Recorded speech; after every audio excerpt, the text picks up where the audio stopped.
Welcome to TMI Today with Rita Boccuzzi and Jen Lee. In this podcast, there is no such thing as too much information.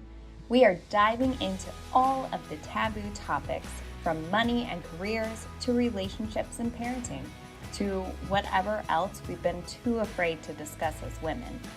Listen in and join the movement as we raise each other up in our everyday lives. Welcome, everybody. I'm Rita Boccuzzi, also known as Mama Rita Money, and I am here with the fabulous Jen Lee. And today we are doing our talk on TMI stuff, today's motivational insights. And our insight topic of the day is imposter syndrome.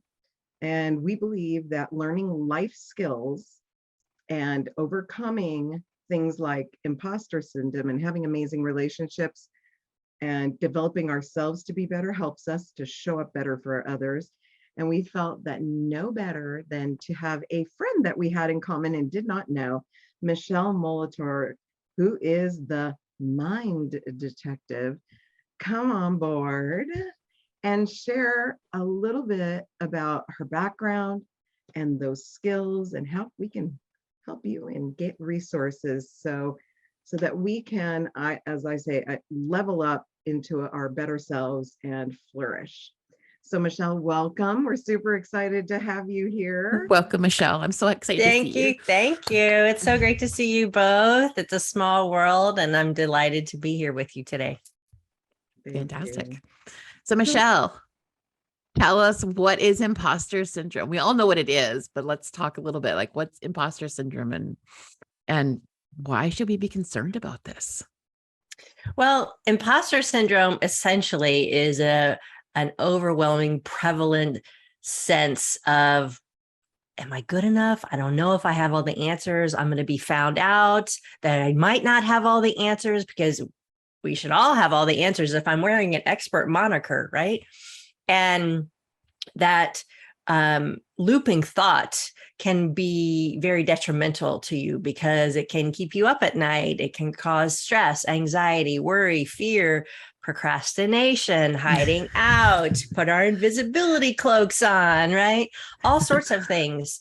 And if left unchecked, it can lead to even physical manifestations in the body, right? We all suffer from imposter syndrome from time to time, but when it becomes chronic and it keeps you from doing the work that you know you can be doing, should be doing, that's when it becomes a problem. And in the research that I've done over the last 20 years as a coach, what I've discovered is that imposter syndrome is the nice moniker that was come up by Pauline Clance, and I always get their names wrong. Pauline Clance and Suzanne Imes, they're clinical psychologists who first identified it back in 1978. But in dealing with it with myself and trying to figure it out and how to move past it, essentially the underbelly of imposter syndrome is self-doubt, right? And so through all the research and geeking out on neuroscience and things that I love to do, I've identified 5 self-doubt archetypes that are the underbelly of imposter syndrome. And much like the 5 love languages, right? We all have them, and we tend to have a particular favorite one or two that we lean into, right? You mean, Michele, we're not all alike? We're not all the same? No. We don't all have the same imposter syndrome? I know. Go figure. I think that was really an interesting eye-opening thing too, when I discovered that people manifest imposter syndrome in different ways. Personally, I procrastinate the heck out of things. Like when I'm like, oh, I don't know what I'm doing, I just push it off. So you really speak to me when you talk about your different ways that people manifest this imposter syndrome or self-doubt. So tell us about your 5 archetypes. Like how do people look at this, and how can they identify which one they are? Sure. So the 5 self-doubt archetypes are the procrastinating perfectionist, That's Miss Jen, right? And these are your folks who procrastinate and overwork something until they just get it to perfection before they ever dare to put it out into the world because they're fearful of being judged for various reasons. The second one is the shapeshifter. And these are folks who are masterful at juggling multiple roles to please others, typically because they grew up in an abusive or a narcissistic household, right? So it's their coping mechanism for staying safe, right? And we'll talk about that in just a minute. So Michele, is that people pleasers? Yes. Or is that what that shapeshifter? Okay. I'm trying to like equate it with something that I can identify. Okay. Interesting. Yeah, absolutely. Like, are you okay? Are you okay? And they tend to not look after themselves. They put themselves at the very bottom of the list because they don't feel they have a sense of value and worth. Right. Okay. Interesting. The reluctant resistor, these are our friends who are too afraid to be seen or judged or rejected for their work. So they're reluctant to take on new challenges or bigger challenges because that fear of failure is very, very daunting. The anxious avoider, this is my personal favorite, is those who are scared of being rejected for not knowing enough, not having all the answers. And so they don't bother to ask for help. No, I'll just do it myself. Right. Because then I can't be judged. Right. And then the last one is the fearful follower.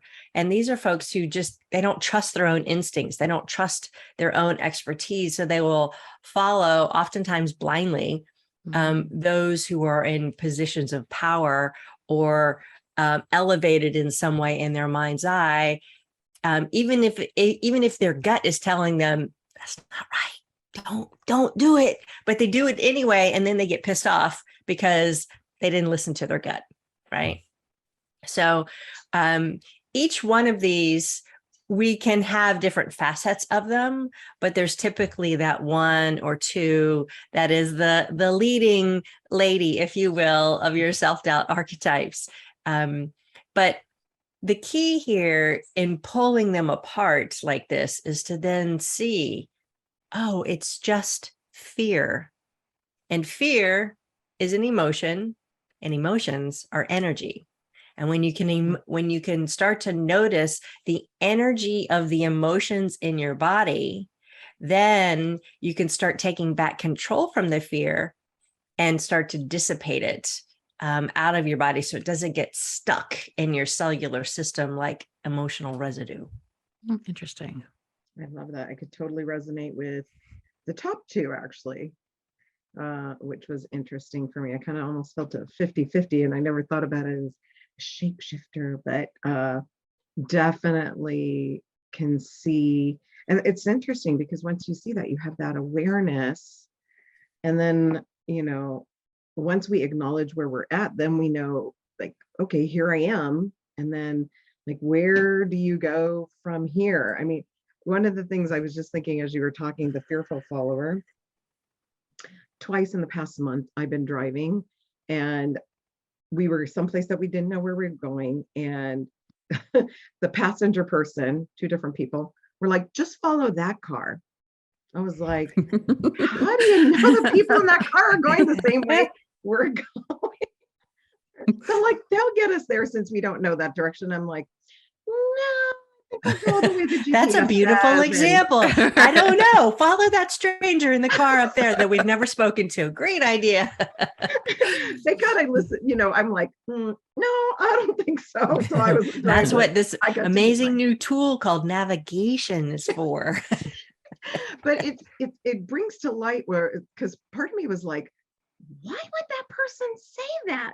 Why would they be following someone else? Well, because they were in doubt, and then that was how they're figuring it. So it's kind of great to know the different archetypes, not only just for ourselves, so that sometimes we can understand why other people are. Yes. Because sometimes in a conversation that could be taken like they're not really trusting you as the driver. Right. But what it is it's their own. They're not trusting themselves, right? They're and not trusting themselves. That's a great point, Rita. I actually have a free masterclass that I do called Taming Your Self-Doubt. Folks can go and take the self-doubt finder quiz and identify their number one self-doubt. And then they can come join the masterclass, and we break them down a little bit more in the masterclass. But it's also about noticing, if you look at the 5 people in your immediate circle, the 5 people closest to you, and start to think about it through this lens, like, what's their self-doubt archetype? What's their self-doubt archetype? And you can start to see where their triggers might be triggering your triggers, right? Where you're creating that conflict or that rub with people that you care about, but it's really your fears, beating heads against each other. So when you can see it through that light, you can start to have greater compassion for yourself and for other people. Yeah. And I'm just to point on this is, I don't know if one side, or maybe it's a question, is it different for male or female? Because when I said the 2 different people, actually one was a male and one was a female. So in that case, it really just didn't even matter. So does it matter? Is it just really a point of the archetype, not so much male or female experience, or does that play into it? The masculine, the feminine? I haven't found that it tends to lean one way or the other. And we continue to collect data, right? So it's interesting. But that's a great point. I actually was on another podcast interview not too long ago, and they're like, do you see that different industries have self-doubt archetypes? I'm like, oh, I'm going to have to look at that. That's really fascinating. I'll get back to you on that one. It's so much fun what you can do when you start gathering data and seeing how things interact with each other. And I think, Michele, what you bring is the awareness factor is really important. Like, once I started talking to you and realized and was more aware, you can counteract that somewhat, and you can use that to your advantage. So Michele, can you talk a little bit about how to use the awareness of when your self-doubt creeps in? What can you do? Yeah. And that's a great question, Jen, because that's really the key here is like, okay, great. I've got a name for it now. Woohoo. Now what the heck do I do with it? Well, it comes back to that simple awareness of, noticing what are the looping thoughts that you're telling yourself. I'm not good enough. I'm not the expert that everyone thinks I am. I'm going to be found out. Whatever those negative beliefs are that are pulling your energy down, simply by noticing them, focusing your attention on them just for a moment, getting them out of your head and writing them down on a piece of paper, then you can start to discern, well, is that really true? And you can start to give yourself evidence to the contrary, because when we take on a limiting belief, right, it usually comes in when we're kids, right? Your mom or your dad or your sibling or your teacher or family friend said something to you, and it really struck your heart, and it stuck. And you took it on as a belief. I'm not worthy. I'm not lovable. Who am I? Whatever it might have been. And then as we move through life, our brains automatically start looking for evidence to support that belief, good, bad, or ugly. I can be totally successful. Look, there's evidence. I am a failure. Look, there's evidence, right? It's your reticular activating system, actually, right? If you decide I want to buy a blue Tesla, right? Suddenly you start seeing blue Teslas everywhere. Everybody's got a blue Tesla all of a sudden, right? Because you start to look for evidence. So it's the same thing with our limiting beliefs.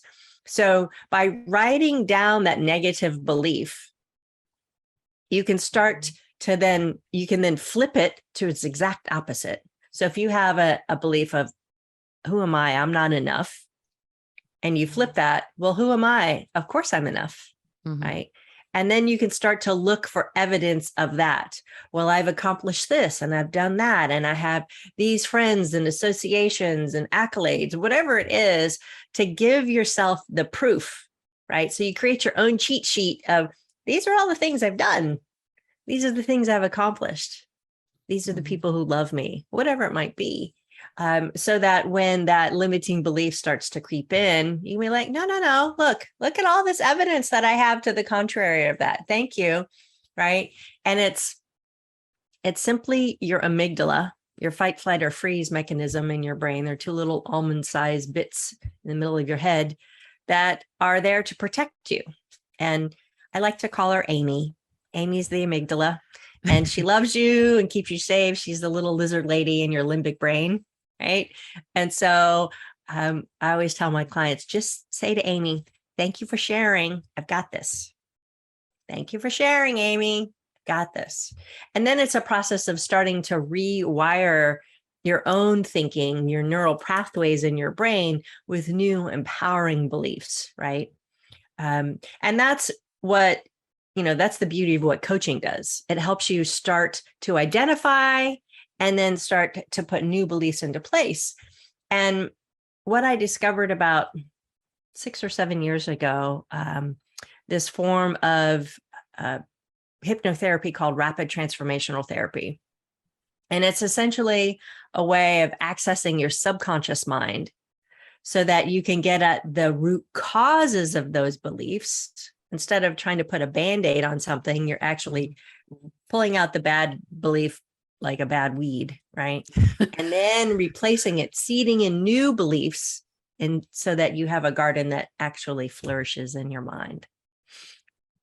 I think that's really interesting because first of all, the picture of it is really cool. Like the picture you just drew of pulling out a bad weed and reseeding is really cool. And a lot of people don't realize, I see this with money, and I'm sure Rita does too. A lot of people don't realize the things they do because of some belief that they don't realize is there. And so I think the hypnotherapy is really important because it kind of identifies those things that you're either unwilling to admit or unable to find. And so I think that's really cool. So, yes. And I love that point, Jen, because oftentimes we're not even aware of the belief that's holding us back, right? Because it's so deeply buried for various reasons, right? It might have been a simple comment in passing that someone said to you when you were a kid.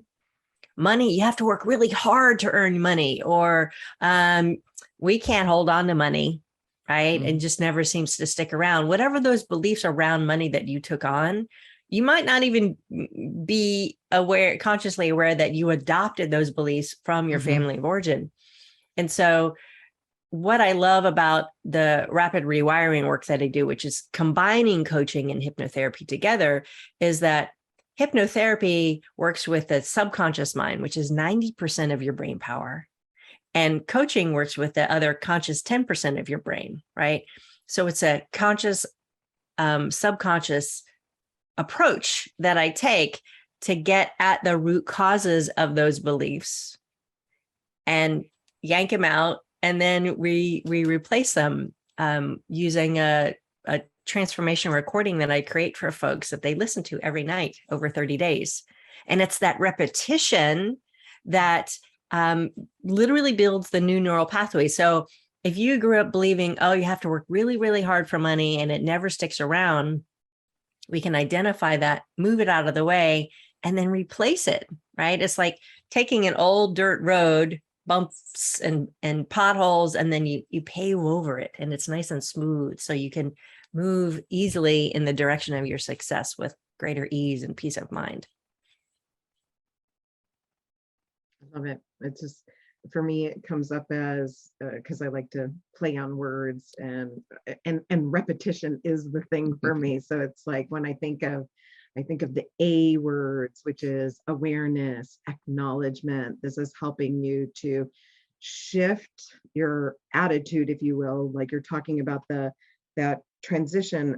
I always think of it as like this pathway. Like if I'm going on a hike, have you ever been on a hike? And then you see that paved road, right, that everybody goes. But then you see there's this other little less traveled road. It's just a little closer to the view, but might seem a little more scary. And people haven't walked it, but as much. But as people start to, you're starting to see that new pathway is safe and is formed, and then you get to take it, which is, you get to take that action.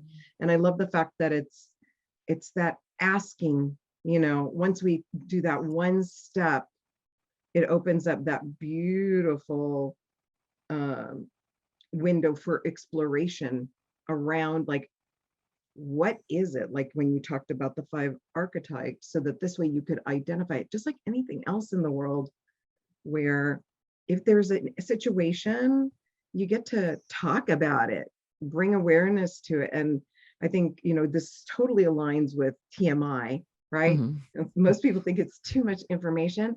I don't think that you could have enough information about this, because it is a life skill, which is part of today's motivational insights. It's that transformation so that people can really grow and flourish.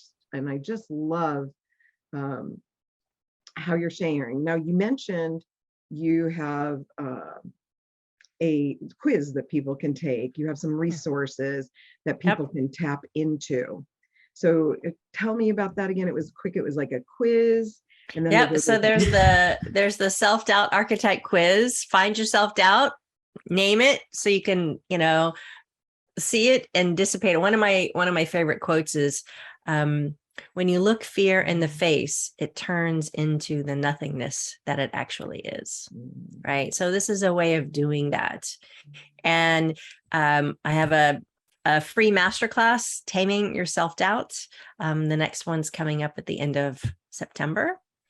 And then for those who are ready to take a deeper dive into really pulling out those bad weeds, I actually have an online 7-week course called How to Become Unshakable. And it talks in great depth about what are those self-doubt archetypes, how to eliminate them, and how to reclaim your own value and worth, to get paid what you're worth, to speak your truth, and to really stand in your own expertise, so that you can step fully into your own gifts and be of contribution in the world in the way that really is on purpose for you. Love that. Sounds fabulous. So Michele, we always ask, what's one fun fact about you? Like what would maybe people don't know, what's one fun fact about Michele Molitor? That I'm a bit of an animal whisperer. I have, my house is lovingly called the Critter Cottage. And currently I have a couple of cats, and I have this crazy Goffin cockatoo, Alice, who's large and in charge, and chases the cats out of the house. But I often have a myriad of visitors, from turkeys to deer to raccoons, skunks, possums, squirrels, coyotes. I've had all sorts of things. That sounds really fun. Very cool. Love it. Well, we want to just say thank you so much for sharing your wisdom and your resources, so that, you said a word that's so important to me, is I think everybody wants to be able to contribute in the world. And I love what you're contributing to the world, so that others then can be empowered to contribute their best gifts, step into their greatness, which makes them shine and the world shine alongside you and us. And just thank you so much, Michele. We really appreciate you and your wisdom for today.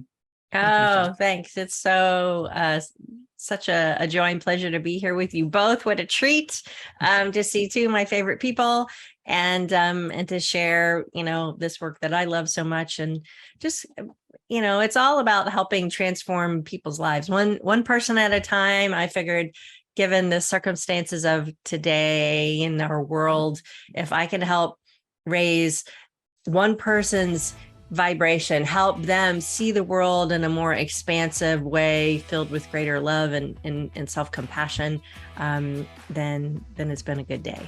Right. Very good. Thank you, Michele.